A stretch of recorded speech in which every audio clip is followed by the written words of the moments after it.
দায়িত্ব সেই দুই ভাইয়ের উপর, ওর সয় সম্পত্তি সবকিছুর উপর দিয়ে গেল, আর আমার দায়িত্ব দিয়ে গেল ওই কয়েকটা স্বর্ণের উপর। সুস্মিতার বিয়ে থেকে এ পর্যন্ত কত ভরি স্বর্ণ উপহার পেয়েছে পলাশ? শুধু কি বিয়ের দিনেই স্বর্ণ দিয়েছে, নাকি বিয়ের পরেও মায়ের আড়ালে স্বর্ণ দিয়েছে স্ত্রীকে পলাশ? কত কোটি টাকার স্বর্ণ দিয়েছিল তাহলে? এমন প্রশ্ন এবার কি বলছে সুস্মিতা নিজেই। শুধু তাই নয়, বেরিয়ে আসলো আসল সত্য। সেই স্বর্ণ অলংকারের গোপন কথা নিয়ে আলোচনা সমালোচনা হলেও নতুন করে কি বলা হচ্ছে? এসপি পলাশ সাহা দীর্ঘ 2.5 বছর সংসার জীবনে অনেক টানাপোড়েন, অনেক সমস্যার মধ্য দিয়ে পার করতে হয়েছে তাকে।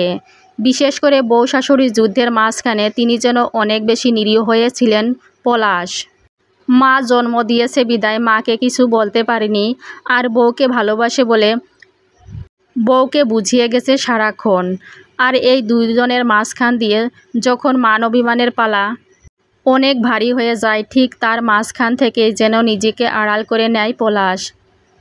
কিন্তু দুনিয়ার মায়া ত্যাগ করার আগে পলাশ বউ এবং তার মায়ের উদ্দেশ্যে একটি চিরকুট লিখে গেছে।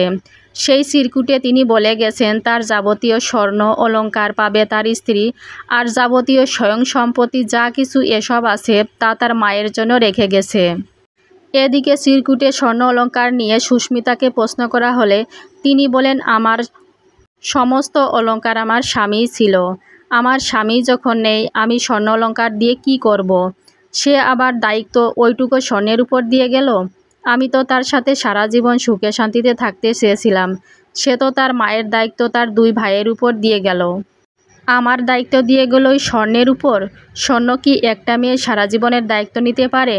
এই সময় সুস্মিতা স্বর্ণের পরিমাণ নিয়েও কথা বলেন। তিনি বলেন, আমার বিয়েতে স্বর্ণ দিয়েছিল ঠিক ততটুকু স্বর্ণই আছে।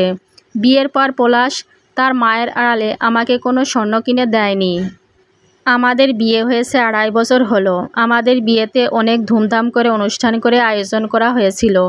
বিয়েতে অনেক টাকা খরচ হয়েছে, যতটুকু খরচ হয়েছে সবটুকুই পলাশ খরচ করেছে, যার কারণে কোনো স্বর্ণ কিনে দেওয়ার মতো সামর্থ্য তার ছিল না। যতটুকু সামর্থ্য ছিল তার মায়ের কারণে একটা সুতাও কিনে দিতে পারেনি। আমার হাজব্যান্ড অনেক সৎ ছিল, ভালো মানুষ ছিল, উনি তেমন কোনো ধন সম্পদ অলংকার করেননি। ততটুকু স্বর্ণ কিনেছিল তার বিয়ের সময় কিনেছিল।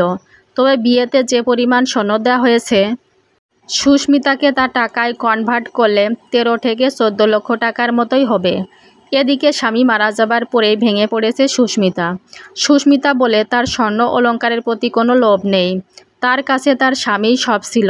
তাই তো সে জাতির উদ্দেশ্যে করে প্রশ্ন রেখে বলেছেন, স্বর্ণ অলংকার কি একটা মেয়ের দায়িত্ব নিতে পারে? আপনারাই বলুন।